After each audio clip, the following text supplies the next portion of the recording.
Yeah, I got a joke. Did you hear about the scarecrow who won the Nobel Prize? No, he was outstanding in his field. A man and his pet giraffe walk into a bar, and after a few drinks the giraffe passes out. Just as the man's about to leave, the barman goes to the man and says, "You can't leave that lion there." And the man goes, "It's not a lion, it's a giraffe." The exact reason that people laugh is sort of unclear, but there are a number of things that we know kind of do make people laugh. I was watching the Aberdeen Celtic match and I've never been as worried about a semi as I have since I watched Brokeback Mountain. It's going to be something to do with personal experience or your kind of natural disposition or a combination of them both. It's got to be one of those things, but what is it? Personal experience? I guess. Two Irishmen in a pub. One's doing a crossword. He says to the other, "Hey Michael, 4 letters. Old MacDonald had one." "Oh, that's an awfully tough one there, Jimmy." "I've got it. Farm." "Of course, farm. How do you spell that?"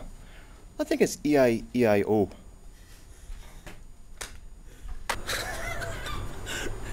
Can't take it serious when the camera's on, yeah. People do, I think, tend to use humour as a kind of a form of kind of group cohesion. So it's a kind of a sort of a, it's a sort of a trademark behaviour of a certain group. Why did they both go into the bar for the booze? That's it. I bought myself a new roll-on deodorant today. The instructions said to take off cap and push up bottom. Still in casualty. I'll call you later. You want to laugh, eh? Scotsman, Irishman and Englishman when we're on a trip to the desert, right? Ticket inspectors, you've got to hand it to them. They need to they're going for a year and they need to take a year's supply of whatever, okay? So the Englishman goes, "Alright, yes, of course, I'll take a year's supply of water." Thinking, yeah, desert water, there isn't any, okay? What's a gay horse say? What? Hey! Oh dear. Scotsman goes, "Year's supply of food." Brilliant, no, keep myself full of food and all that, I'll be fine. Oh, fuck off. I've completely forgotten now. Irishman goes, "Oh, I think I'll take my car door." And the Scotsman goes, "What for?" And he's like, "Oh, so when it gets hot I can wind the window down."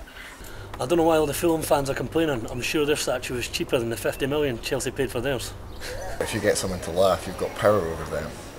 Because you've found something that you can do to them that gets them to like you. If you use humour a lot of the time, it makes things easier. So it's got a number of important aspects socially. What do broccoli and anal sex have in common? If you're forced as a child, you're not really going to enjoy it as an adult.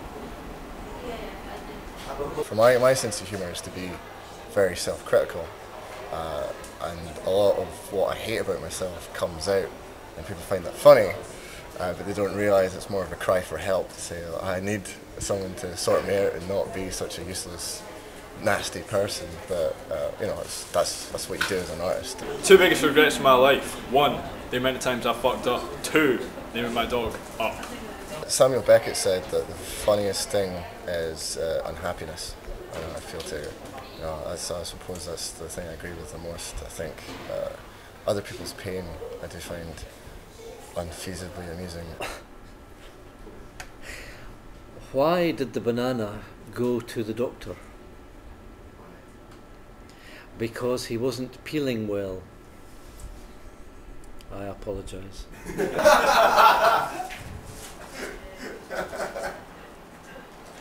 That a comedian standing on a stage telling stories is not the same as the kind of humour that goes about between people, say, sitting around having a coffee or having a beer or something like that. Big question.